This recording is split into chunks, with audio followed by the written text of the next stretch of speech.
Boa noite, paz e alegria no coração de todos vocês. Que gostoso chegar quinta-feira novamente, né?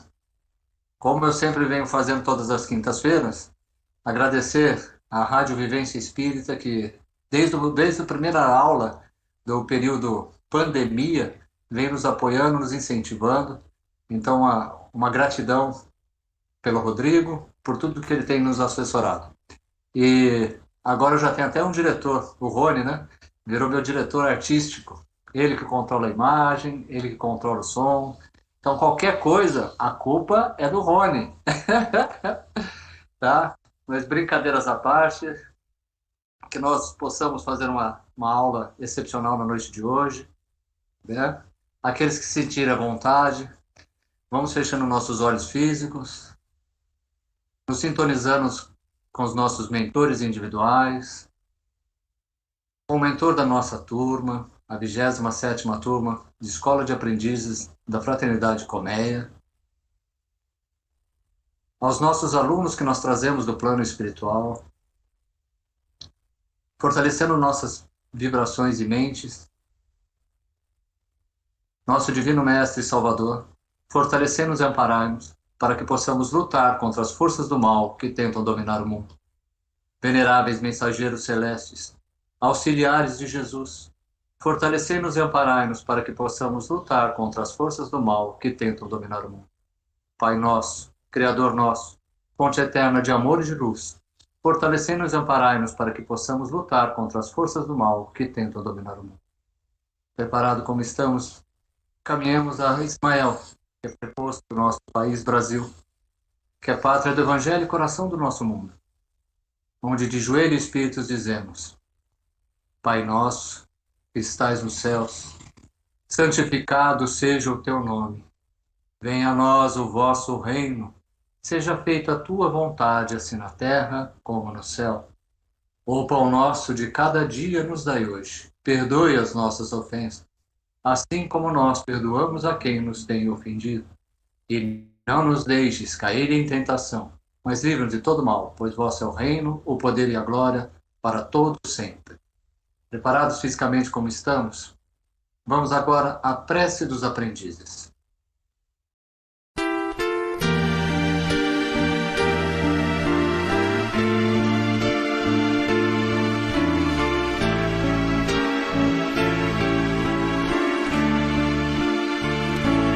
Pai celeste, Criador, fonte eterna de bondade, auxilia no Senhor a conquistar a verdade, abençoa o nosso esforço para o teu reino atingir. Dá-nos, Pai, a luz que aclara os caminhos do porvir.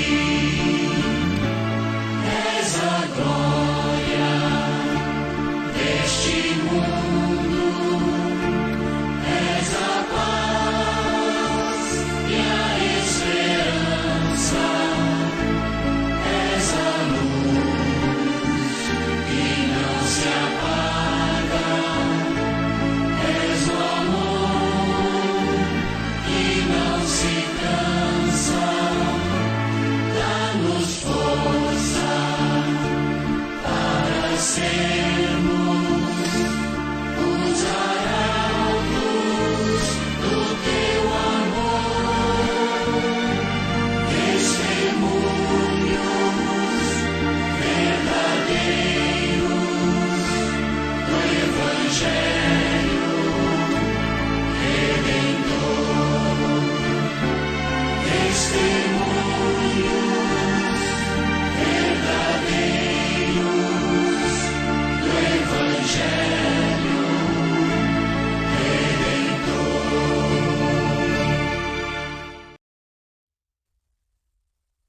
É, na data de hoje, como a gente vem fazendo todas as quintas-feiras, presencialmente é difícil de a gente conseguir ouvir alguém falar alguma coisa, mas virtualmente o pessoal está saindo muito bem. Então hoje nós vamos ter duas alunas que vão dividir conosco o tema da noite de hoje, tá? A nossa aluna Lau e a nossa aluna Diva. Boa noite a todos. Espero que todos estejam bem, se cuidando. Agora vamos à leitura do tema 14. O arrependimento é o primeiro passo para o pagamento de nossas dívidas. Com certeza, o arrependimento nos atormenta quando recordamos de acontecimentos desagradáveis que gostaríamos que fossem esquecidos. Mas jamais esqueceremos o que está mal resolvido, porque sem solução a vida não deixa passar. Então vem a pergunta: o que a vida quer de mim?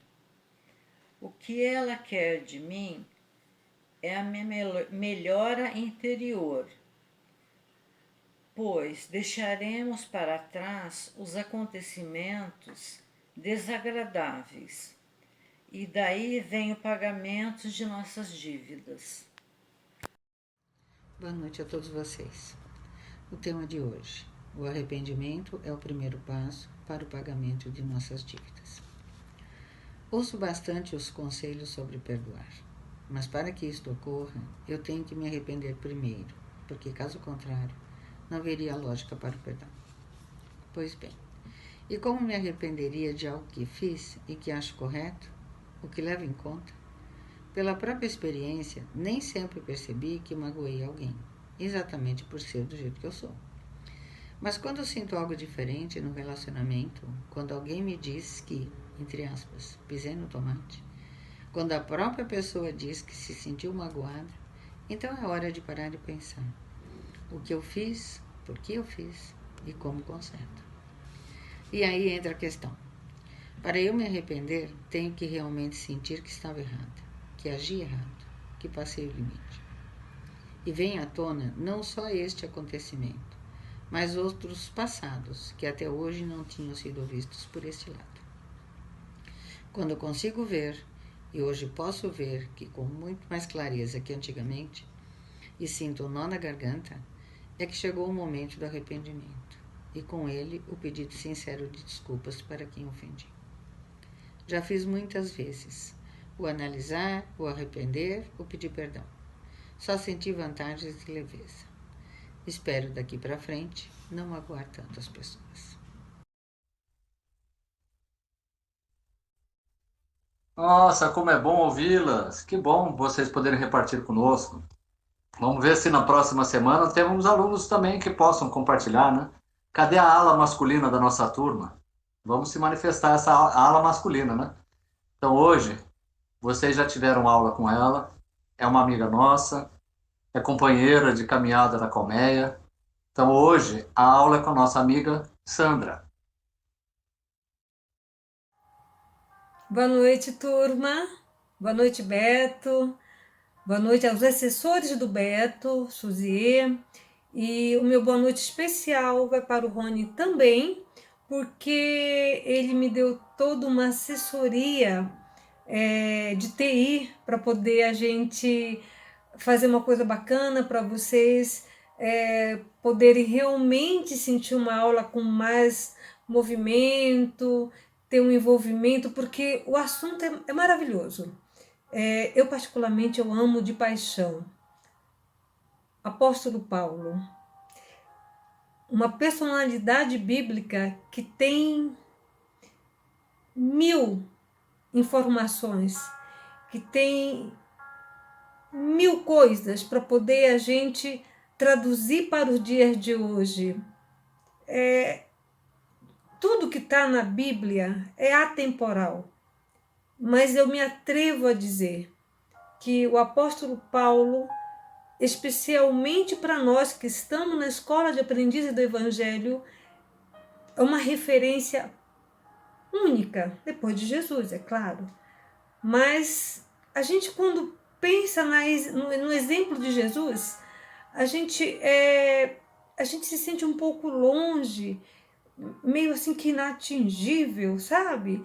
E quando a gente olha para os apóstolos, gente como a gente, inicialmente, a gente se sente com um pouco mais de identidade, a gente se sente mais próximo, porque foram pessoas também que trabalhavam, pagavam imposto. A gente se sente com mais aproximação. Vocês vão entender isso no decorrer da aula. Jesus era um ser, é um ser perfeito. Os apóstolos não eram perfeitos. Eles foram se aperfeiçoando, eles foram na mesma escadinha que vocês estão vendo nesse primeiro slide que está abrindo a nossa palestra de hoje. Eles também subiram esses degrauzinhos. Então a gente também está nessa subida desses degrauzinhos, dessa escada evolutiva. Claro que eles acho que estão do meio da escada para o final. A gente está, digamos, dos primeiros degraus para o meio. Mas são verdadeiros exemplos, principalmente para a gente que está na escola e que a gente está tentando sair daquela crosta, daquele ovo da pessoa velha para uma pessoa nova. Ou seja, trocando em miúdos, nós estamos tentando fazer a nossa reforma íntima diariamente, através da própria escola, através das reflexões, através dos temas, da bendita caderneta. Isso tudo faz com que a gente comece a se olhar de uma maneira mais diferente. E Paulo tem essa capacidade iluminadíssima de nos fazer isso, de nos provocar isso. Eu sou apaixonada por Paulo. E a aula de hoje fala sobre a conversão de Paulo. É a aula 58, pode passar, por favor, Rony. Eu estou gravando essa aula e o Rony, de alguma maneira, vai fazer algum tipo de edição e ele vai passar os slides para mim.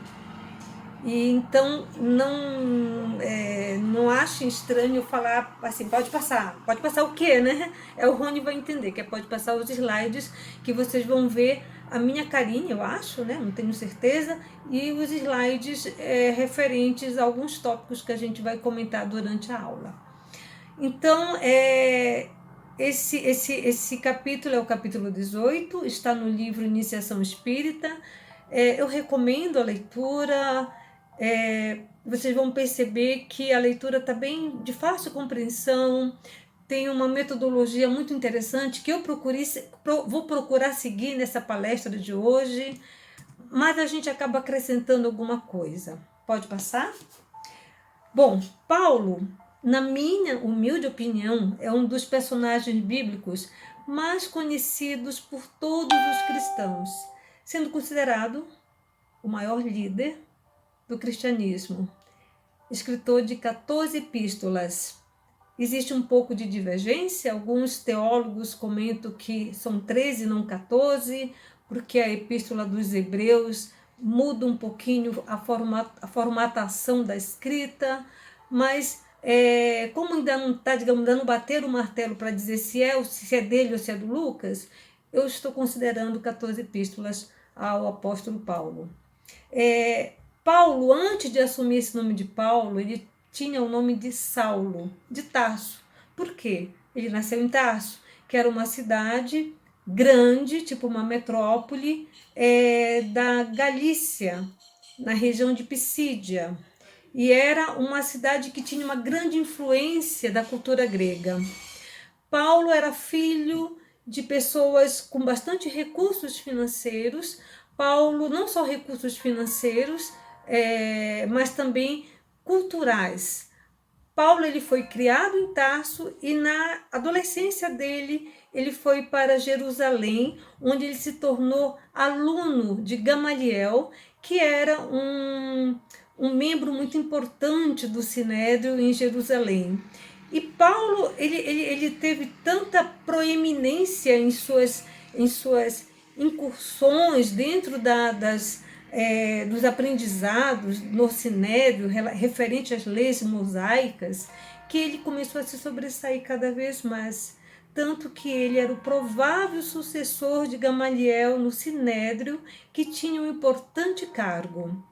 Era um doutor das leis mosaicas, um dos maiores conhecedores das leis mosaicas, e não só conhecedor, mas ele também, além de defensor, ele seguia ao pé da letra as leis mosaicas. E ele incomodava muito a nova doutrina, a doutrina de Jesus, incomodava porque ele achava que talvez fosse um caso de falso profeta. Ele tinha dificuldade de aceitar que aquele homem que foi crucificado entre 2 ladrões, aquele simples carpinteiro humilde, pudesse ser o Messias que o povo de Israel tanto esperava. Estava muito difícil dentro dele ele ter essa compreensão, exatamente pelos conhecimentos extremamente enraigados relacionados a leis mosaicas. Pode passar? Eu coloquei um trechinho da carta aos Filipenses para vocês entenderem a dificuldade que Paulo passou até ele se converter.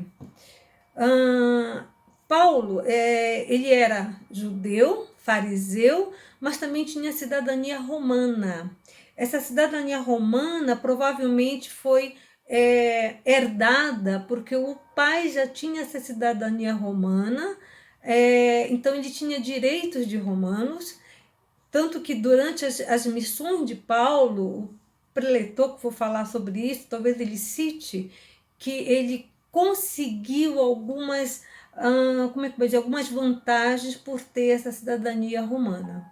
Vamos ler esse trecho, então, da carta aos Filipenses, para vocês já terem uma ideia do que é que vem por aí, de quem é esse apóstolo maravilhoso, escolhido por Jesus para representá-lo perante os gentios especialmente, e que nos deixou mensagens de extrema sabedoria em suas cartas. E exemplo também de reforma íntima. Acautelai-vos dos cães, acautelai-vos dos maus obreiros, acautelai-vos da falsa circuncisão.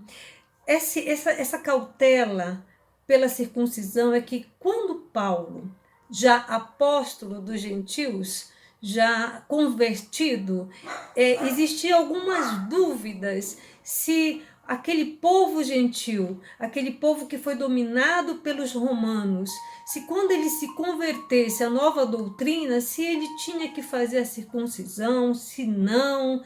Então ele colocou isso num trecho, não só nesse trecho dessa epístola, mas em outras epístolas, que o mais importante não era a circuncisão. Então ele coloca: acautelai-vos da falsa circuncisão, porque a circuncisão somos nós, que servimos a Deus em espírito e nos gloriamos em Cristo Jesus, e não confiamos na carne. Se bem que eu poderia até confiar na carne, se algum outro julga poder confiar na carne, ainda mais eu, que fui circuncidado ao 8º dia, da linhagem de Israel, da tribo Benjamim, hebreu dos hebreus. Quanto à lei, fui irrepreensível. Perceba o que ele vai falar no último parágrafo. Mas o que para mim era lucro, passei a considerá-lo como perda por amor de Cristo. Pode passar? Paulo, ele, como eu falei para vocês, ele tinha todo um ensinamento, todo um conhecimento bíblico das leis de Moisés, onde ele era completamente apaixonado por Deus.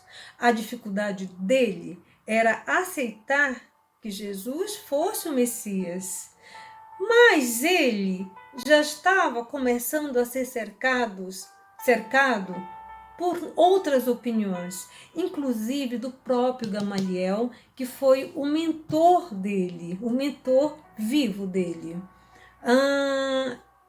Ele já começava a ter um incômodo dentro dele, porque ele percebia que aquelas pessoas muito humildes contavam dos milagres, entre aspas, contavam, porque Paulo não conheceu Jesus, tá, gente?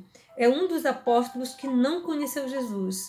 Essa história do Paulo, dele se encontrar na boa nova de Jesus, já foi tipo 30 anos após o desencarne de Jesus. Então, tudo que ele aprendeu foi através das leituras, dos textos que os apóstolos escreviam, aqueles mais letrados, e em conversas com esses apóstolos. Mas até então, o que ele sabia é que ele achava que aquilo tudo era uma farsa, que era uma grande blasfêmia, que era uma grande calúnia. E os ensinamentos dessa nova doutrina, de alguma maneira, estavam incomodando. Ele não sabia muito bem o que estava acontecendo com ele. E o mais interessante é que, às vezes, quando algumas coisas nos incomodam, a gente primeiro nega. A gente não abre a porta e diz, nossa, deixa eu ver o que está acontecendo. Por que eu estou mudando de opinião? Por que eu estou começando a olhar com outros olhos aquela situação, aquela pessoa, aquela fase? Normalmente, Paulo, tão humano quanto a gente, primeira coisa, nega. E quando a gente nega, a gente abre espaço para um sentimento que não é muito agradável, que é o sentimento de revolta, de raiva, porque você é senhor de si, extremamente conhecedor, e começa a ter dúvidas. Como assim? Ter dúvidas de alguma coisa que até ontem era uma coisa muito certa?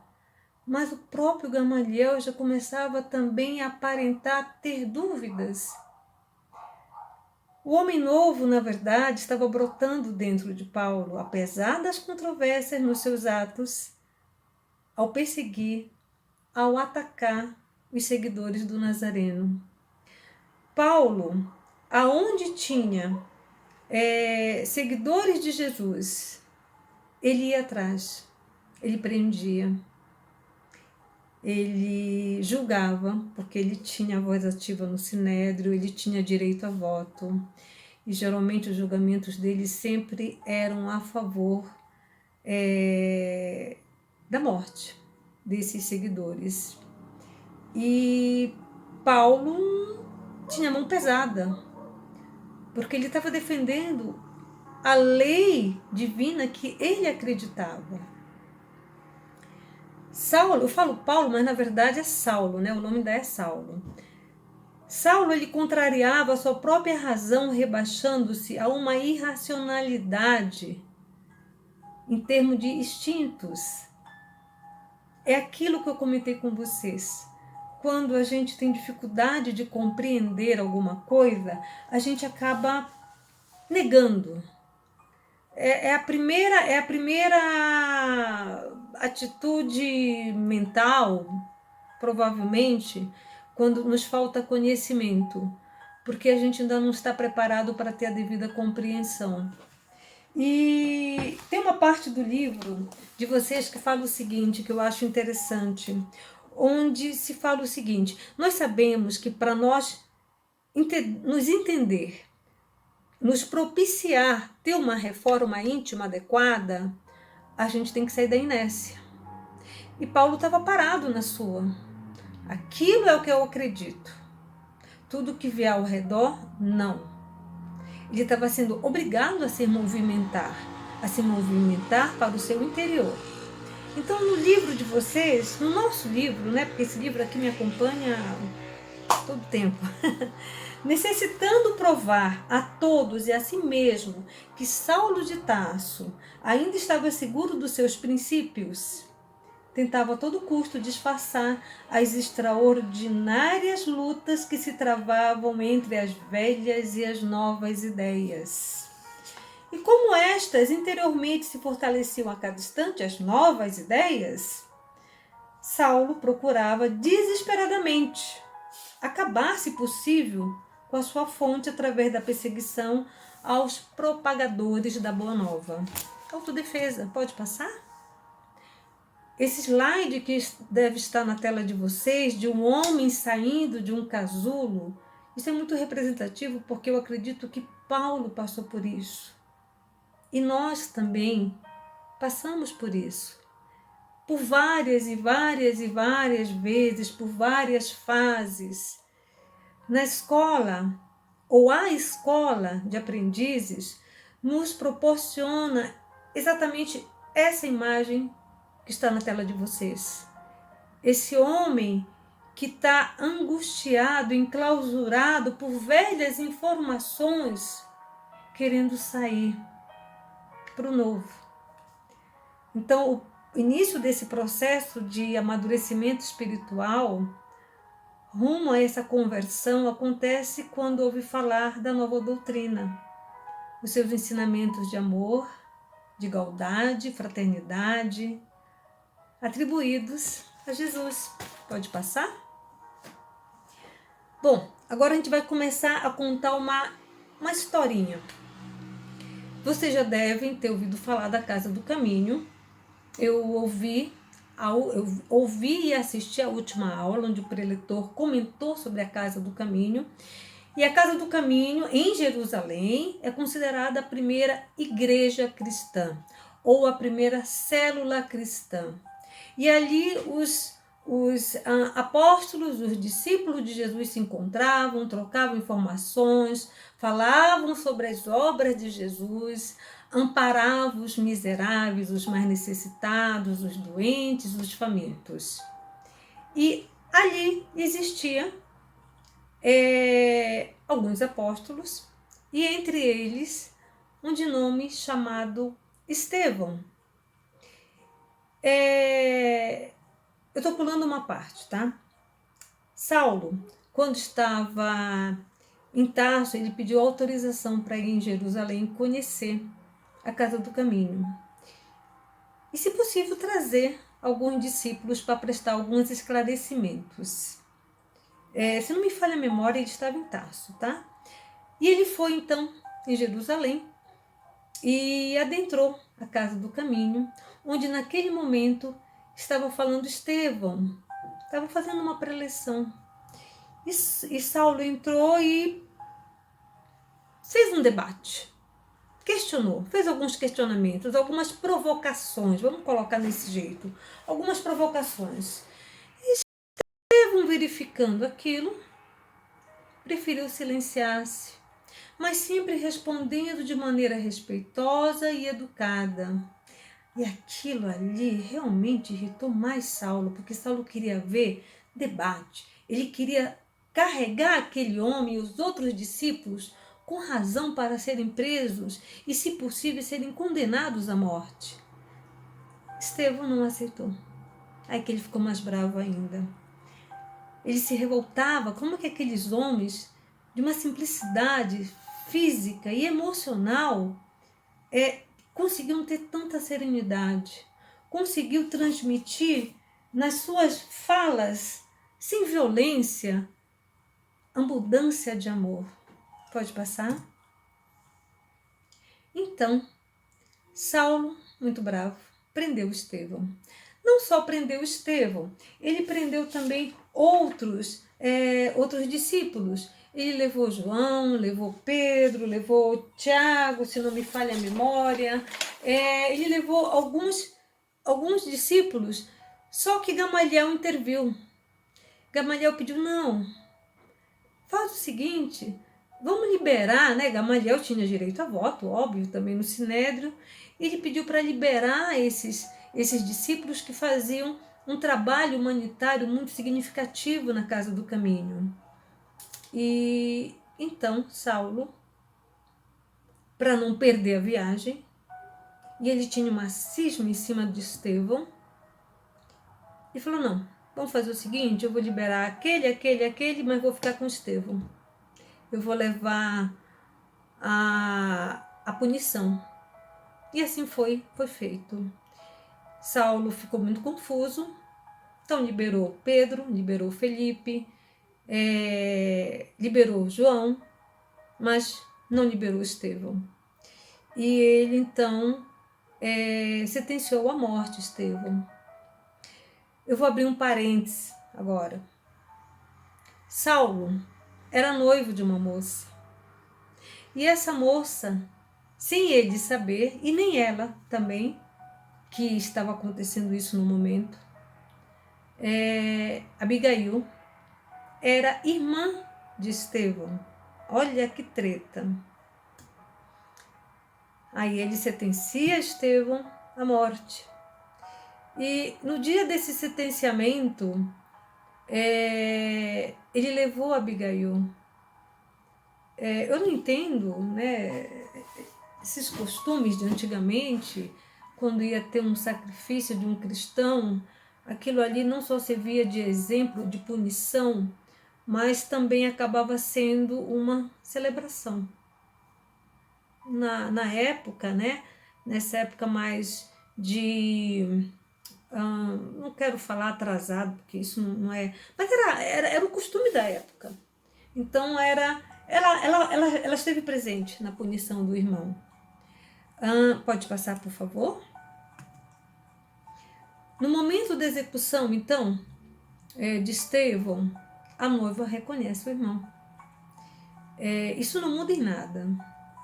Infelizmente, Estevão é apedrejado até a morte, suas vestes são colocadas aos pés de Saulo e, claro, que ele fica sabendo que Abigail é irmã de Estevão e eles então se separam. Apesar disso, nos seus últimos momentos de vida, Estevão abençoa Saulo. Estevão perdoa o seu perseguidor quando ele fala para a irmã: Cristo abençoe a Saulo, tenho nele um irmão. Saulo deve ser bom e generoso porque defendeu Moisés até o fim. Ele se vira para a irmã e fala: imagina quando conhecer Jesus, que deverá servi-lo com o mesmo fervor. Pode passar? Saulo, então, se separa de Abigail.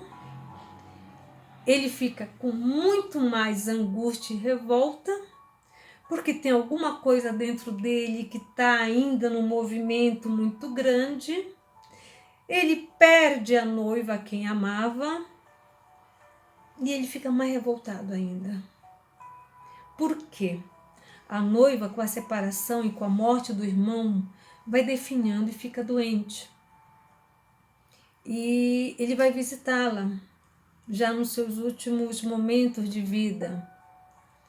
E ela fala que ela também tinha se convertido, que ela tinha ido a Damasco, conhecido Ananias, e Ananias tinha convertido ela e que ela estava muito feliz. Nossa, ela morre, ela desfalece, mas aí Saulo explode por dentro. Ele viaja para Damasco, atrás de Ananias. Sabe quem é esse homem que tirou do caminho a esposa, tirou do caminho o cunhado? Era mais um cristão para ele perseguir. Mas alguma coisa dentro dele estava borbulhando. Vinha as imagens de Gamaliel, que havia se retirado, inclusive Gamaliel se aposentou do Sinédrio. Ele estava numa outra cidade, mais retirada, tipo um sítio, até porque ele era simpatizante da causa do Nazareno. Vinha a imagem de Abigail, a imagem de Estevão, de sabe lá Deus quantos cristãos que ele não perseguiu e viu morrer. E aquilo começou a incomodar. A caminho de Damasco acontece alguma coisa de extrema importância para a cristandade e de extrema importância para Paulo ou para Saulo. Ele a caminho muito próximo de Damasco ele vê uma luz, ele vê uma luz tão forte, tão imensa, que ele cai do cavalo. E ele enxerga a imagem de um homem. Esse homem é Jesus. Os soldados que estavam mais próximo dele não viram luz. Ouviram vozes, mas não conseguiam entender o que estava sendo dito. Próximo slide, por favor. E indo a caminho, aconteceu que, chegando perto de Damasco, subitamente o cercou num resplendor de luz do céu. E caindo em terra, ouviu uma voz que lhe dizia: Saulo, Saulo, por que me persegues? Saulo responde: Quem és, Senhor? Então o Senhor responde: Eu sou Jesus, a quem tu persegues. Duro é para ti recalcitrar contra os aguilhões. Isso está em Atos dos Apóstolos, capítulo 9. E ele, tremendo e atônito, disse: Senhor, que queres que eu faça? Então o Senhor responde: Levanta-te, entra na cidade, e lá te será dito o que te convém fazer. Saulo perde a visão nesse momento. Ele dispensa, pode passar, por favor? Ele dispensa os outros soldados que o acompanhavam, permanece com um somente e faz pouso numa pousada, né? Como é que pode dizer? Nos estaleiros, é isso? Gente, uma pousadinha, vamos colocar assim. Eu queria falar um termo mais antigo, mas não está vindo na memória. Então ele fica numa pousada. Desculpem, mas a voz está falhando. Então ele fica numa pousada, esse soldado deixa ele numa pousada e ele permanece por 3 dias ali, pensando, cego. Nesse meio tempo, Jesus visita mediunicamente Ananias e fala para ele encontrar Saulo, que está numa pousada aguardando por ele. Eu vou ler esse slide para vocês, para a gente dar prosseguimento, tá? Ao escrever os Atos dos Apóstolos, o apóstolo Lucas, ele interpreta a conversão de Saulo de Tarso como um ato miraculoso, um momento em que o inimigo declarado de Cristo transforma-se em apóstolo. Como eu falei para vocês, os homens que estavam com eles não ouviram a voz, mas sabia que existia voz, mas não conseguiam compreender. E Saulo, conforme eu já falei, ele viu Cristo. Pode passar, por favor? Quando Jesus visita Ananias e pede para encontrar Saulo, ele fica apavorado. Diz: opa, como assim? O cara persegue os cristãos, eu vou me colocar na toca do leão? Aí Jesus responde: vai, porque este é para mim o vaso escolhido para levar o meu nome perante os gentios e os reis e os filhos de Israel. Diante de Saulo, Ananias, quando chega na pousada, ele vê que ele está cego e Saulo pergunta: quem és tu?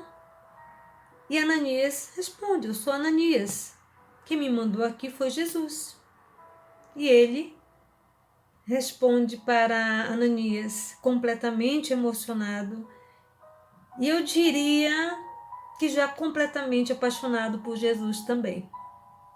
Quisera beijar vossa túnica, Ananias, mas eu não enxergo. Ananias, vendo sinceridade na postura de Saulo, e no debate que se travou, aqui eu coloquei um resuminho, e nas palavras que os dois travaram, ele viu o quanto ele estava sendo sincero. E quem era ele para desrespeitar as ordens do Senhor? Ananias, então, restitui a visão de Saulo através da imposição das mãos e o batiza. Pode passar, por favor? Bom, a gente pode ficar pensando, por que Jesus teve que aparecer e dar um susto em Saulo? Porque estava difícil o homem se convencer, né? Isso já estava, digamos assim, prescrito para ele, mas ele estava naquela luta dele, querendo ir atrás e não sabia o que fazia, estava se vai, se não vai, e Jesus então precisou aparecer, até porque ele não havia sido um dos 12 discípulos de Jesus. Então teve a necessidade, teve a importância dessa revelação pessoal do Cristo para Paulo, para ficar evidente que ele era um dos escolhidos de Jesus. Essa experiência transformou Saulo. Ele respondeu imediatamente ao chamado de Jesus. Quando ele se vira e fala, Jesus, o que o Senhor quer que eu faça? Ou seja, ali ele já se entregou a Jesus. Ali foi a conversão de Paulo. Em Damasco mesmo, depois de restituir a visão, Ananias, quando estava em visita a Saulo, ele entregou vários textos a Saulo, de leituras, que eu acho que não me lembro se foi textos de Mateus, você me desculpe, mas eu acho que foram textos escritos por Mateus, que foi entregue a Saulo para ele ler, para ele começar a conhecer pormenores da vida de Jesus. E eles passaram dias conversando, né, sobre isso. Porém, Paulo, imediatamente, ou Saulo, imediatamente, ele já queria sair pregando. Então, o que ele fez? Em Damasco mesmo, naquela viagem dele, onde ele foi prender Ananias, o que não aconteceu, ele foi ao Sinédrio. E no Sinédrio ele falou da boa nova, falou do que estava acontecendo. E todo mundo achou como estava completamente louco. Foi insolação, caiu do cavalo, bateu a cabeça. Eles já tinham sabido alguma coisa. Claro, o homem ficou louco, tipo de comportamento. E de repente, blum, muda. Só que ninguém estava vendo o que estava acontecendo internamente dentro dele. Essa identidade que eu acredito que nós, alunos da Escola de Aprendizes do Evangelho, com Paulo, por isso que ele é tão estudado na nossa escola, não sei se vocês estão percebendo quanta similaridade existe. Claro, uma similaridade longe, né? Quem somos nós para nos comparar com Paulo? Nossa, nem pensar isso. Mas quantas vezes a gente mesmo, se olhando numa introspecção de fé, a gente não encontra essa briga interna. A gente sabe o que tem que aceitar, mas a dificuldade de fazer esse caminho de aceitação. E quando isso acontece e que outra pessoa ao redor da gente percebe isso, a gente ainda pode ser alvo de crítica. Nossa, você está muito diferente. Nossa, mas você não falava isso assim há um ano atrás. Então imagina Paulo, na situação que ele estava. O homem velho conseguiu romper aquele casulo e saiu dele como um homem novo. Mas muito para aprender.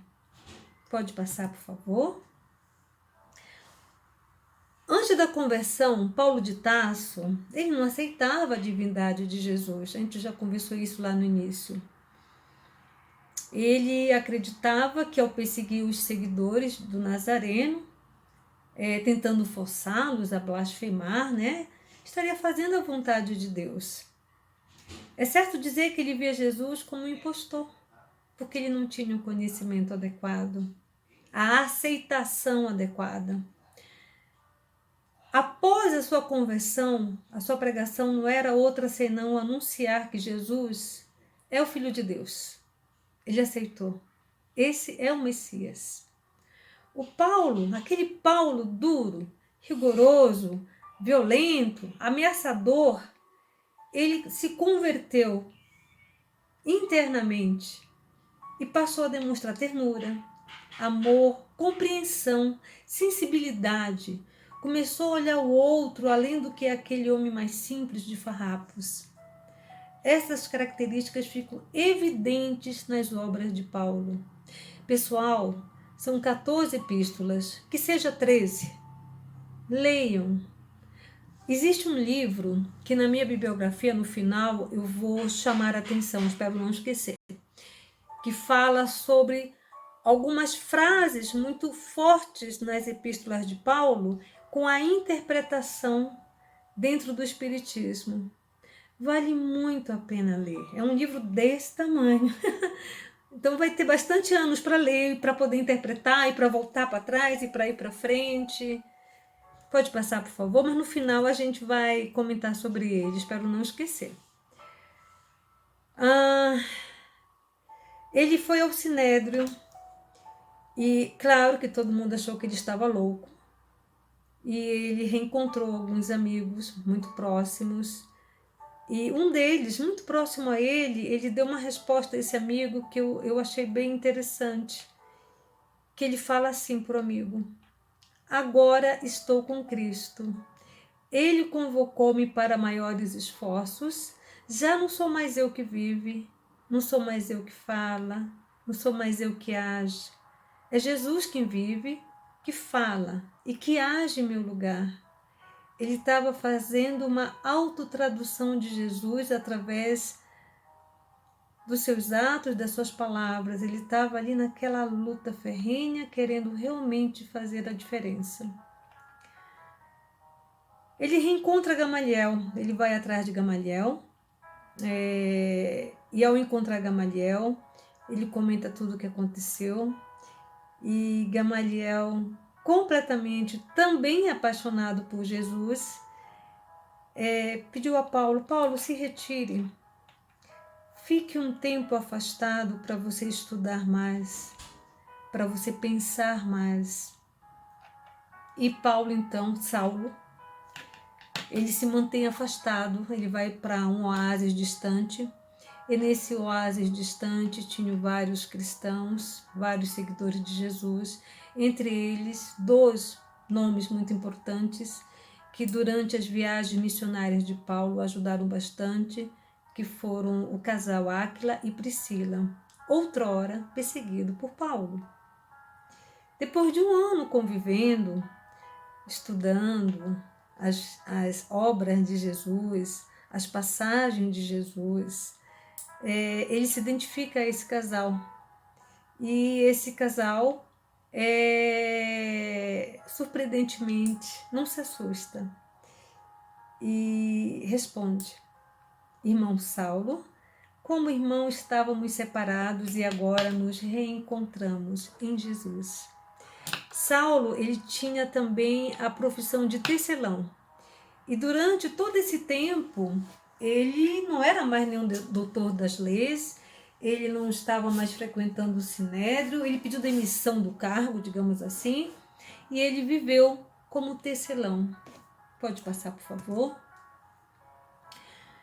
E Saulo, então, depois que ele sai desse oásis de quase um ano e pouquinho, ele volta para Damasco. E em Damasco estava havendo perseguição dos cristãos. E adivinha, Saulo foi perseguido. Ajudaram ele a fugir de Damasco. Saulo, ele quando foge de Damasco, ele retorna para Jerusalém. E acontece algo muito significativo também. Saulo, ele quando retorna a Jerusalém, ele resolve fazer o mesmo caminho que Jesus fazia. Ele passou pelas praias, ele passou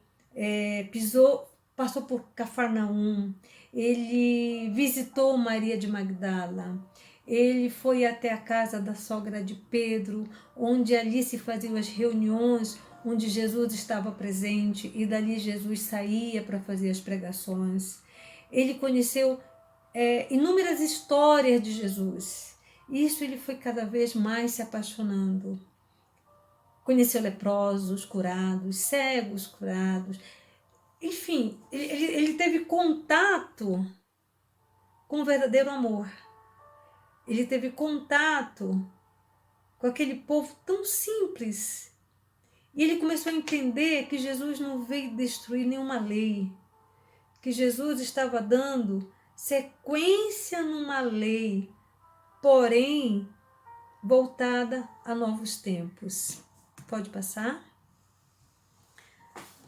Saulo em Jerusalém, ele quando chega em Jerusalém, ele é recebido por Barnabé e por Pedro. Ele ainda não conhecia Pedro. E ele não pôde passar muito tempo, ele ficou na casa do caminho. E existia ainda muitas desconfianças ainda em relação a Saulo. Mas sabiam que ele estava diferente, sabia que ele estava convertido. E ele não pôde ficar muito tempo em Jerusalém, até porque os judeus eles ficaram com raiva de Saulo. Como assim? Se bandeou para outro lado, né? E Saulo então teve que fugir dos judeus. E ele foge de novo de Jerusalém. Aliás, Saulo, gente, nas próximas aulas que vocês vão ter como sequência dessa, vocês vão ver que Saulo, ele foi perseguido, ele foi preso. Apesar de ele ter a cidadania romana, ele quase foi morto, apedrejado.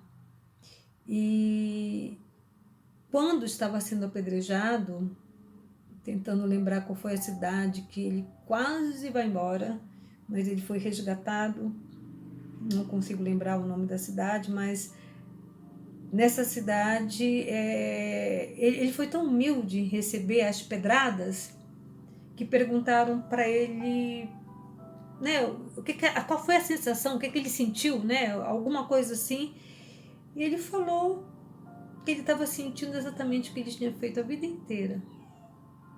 Mas Saulo, por isso que eu tenho uma identidade imensa. Eu acho que nós, como aprendizes do Evangelho de Jesus, a gente tem que engolir cada palavra que Saulo deixou. Tem que entender o que está nas entrelinhas das cartas que ele enviou. Porque são cartas atemporais. São cartas que serviram há 2000 e poucos anos atrás e que nos servem hoje e que vai nos servir ainda por muito e muito tempo. Eu gostaria muito que, de alguma maneira, vocês todos, eu não vou ser hipócrita de dizer, eu quero tocar um ou dois, que tá bom. Não, eu quero tocar todos vocês. Eu quero dar uma chacoalhada para que vocês possam buscar leituras referentes ao apóstolo Paulo. Se apaixonem por ele. Isso faz um bem, isso dá uma sensação de que a gente também pode, cada um dentro do seu tempo. Eu não vou ficar falando muito sobre Saulo, não desse jeito que eu estou falando, porque normalmente eu me emociono e choro. Então, hoje eu não quero borrar a maquiagem. Então, vamos lá, continuando no slide. Saulo, ele ficou muito pouco tempo em Jerusalém porque ele teve que fugir. E ele não era conhecido de vista das igrejas da Judéia, né, que estavam em Cristo. Mas ele era muito bem falado. Aquele que já nos perseguiu, anuncia agora a fé que antes destruía. Pode passar, por favor? Saulo volta a Tarso. A gente está quase acabando, tá, pessoal? Porque eu sei que a gente tem um tempo. Então, voltando. Paulo, ele voltou à sua cidade natal em Tarso. Ele não foi bem recebido pelo pai. O pai falou assim, Saulo, você vai seguir o carpinteiro ou vai voltar para casa e continuar a sua vida, esquecer aquela maluquice de Damasco? Ele falou, opa, tô indo, pai, tchau. Que Deus te ajude, que Deus te acompanhe. E Saulo, então, foi expulso de casa e ele permaneceu em Tarso, trabalhando como tecelão, humilde, num silêncio profundo. Falam que é o período silencioso do ministério do apóstolo Paulo. Porém, alguns teólogos nos passam a informação que provavelmente algumas igrejas foram fundadas naquela região e esses estudiosos sugerem que talvez tenham sido fundadas já por Paulo durante esse mesmo período. É claro que Paulo, depois desse período em Tarso, pode passar, por favor? Ele é chamado para divulgar a doutrina de Jesus em outras regiões. Mas ele ficou em Tarso por um bom tempo, foram 10 anos, estudando, trabalhando e provavelmente fundando algumas células pequenas de igrejas para divulgar a palavra de Jesus. Mediunicamente, Paulo encontra Abigail e encontra Estevão. Lembram do Estevão, irmão da Abigail? Então, e ele recebe uma orientação, porque ele sabe o quanto ele estava tendo de dificuldade, porque sabia que ele trabalhava para Jesus, mas existia ainda muita desconfiança. Então, Abigail e Estevão deram a seguinte orientação: prossiga, ama, trabalha, espera, perdoa, se auto-perdoa. Não te detenha no seu passado. Quem está isento de culpa do seu passado? Mas não pode parar. Continue. Pode passar, por favor? A nossa bibliografia. Quem quiser anotar o nome do livro que eu comentei com vocês, é o terceiro, Comentários às Cartas de Paulo, o Evangelho por Emmanuel, escrito por Chico Xavier, através do Espírito Emmanuel. Então, essa é a nossa bibliografia. E a gente, então, está finalizando a nossa aula. Pode passar, por favor? Com esse abraço de Jesus em cada um de vocês. Eu espero ter conseguido alcançar o meu objetivo, que é ter trazido a vontade de ler e de estudar mais sobre esse apóstolo que tem uma vida apaixonante. Leiam as epístolas de Paulo. Procurem ler sobre os Atos dos Apóstolos também. Isso tudo nos alimenta, nos traz coragem para continuar. Pessoal, muito obrigada. Até a próxima vez. Boa noite. Nossa, que delícia poder presenciar você novamente, Sandra. Você sabe o quanto eu gosto de abraçar, né? Você está me devendo um abraço, hein? Da próxima vez a gente vai se abraçar muito, tá? Sou muito grato pela sua participação na aula de hoje. Você dividir conosco o seu conhecimento, o seu tempo, né? Gratidão, minha irmã. Para quem não sabe, semana passada, o Rodrigo, ele estava com problema no sinal, meu ponto aqui não estava funcionando. Mas, como eu acompanhei ele ontem, eu já peguei a deixa. Então, no próximo domingo, às 8 horas, no canal Vivência Espírita, nós teremos a presença do nosso irmão Carlos Bacelli. Assim como na semana passada com o Geraldinho Lemos, foi um programa muito bom, eu acredito que no próximo, o Carlos Bacelli também não vai deixar a bola baixar. Tá? Então vamos esperar a presença de todos os vivencianos no próximo domingo às 8 horas. Para essa semana, nós temos 2 aniversariantes da nossa equipe. Amanhã, dia 24, a Maria Cristina. Beijo, minha irmã, que Jesus abençoe. E no sábado, o meu amigo secreto, o Henry. Felicidade, que agora você deixou de ser secreto, né? Agora você está lá no Célio Lemos, você está em todo lugar que eu estou indo, você está indo também. Então, seja bem-vindo, meu irmão. Que Jesus continue abençoando você, que a gente possa trilhar essa caminhada juntos, tá? Um forte abraço. Agora vamos fazer o nosso encerramento, agradecendo primeiramente a presença da Sandra, que disponibilizou para a gente o seu conhecimento, dessa tão brilhante aula, que possamos juntos comungar, junto com os nossos irmãos mais necessitados, que essa pandemia possa passar o mais breve possível e o nosso reencontro fisicamente seja breve. Vamos rogar a nossa Mãe Santíssima, que coloque seu manto azul sagrado sobre toda a humanidade, onde dizemos: Ave Maria, cheia de graça, o Senhor é convosco. Bendita sois vós entre as mulheres, bendito é o fruto do vosso ventre, Jesus. Santa Maria, Mãe de Jesus, rogai por nós, seus filhos, agora e na hora de nossa passagem, que assim seja, graças a Deus.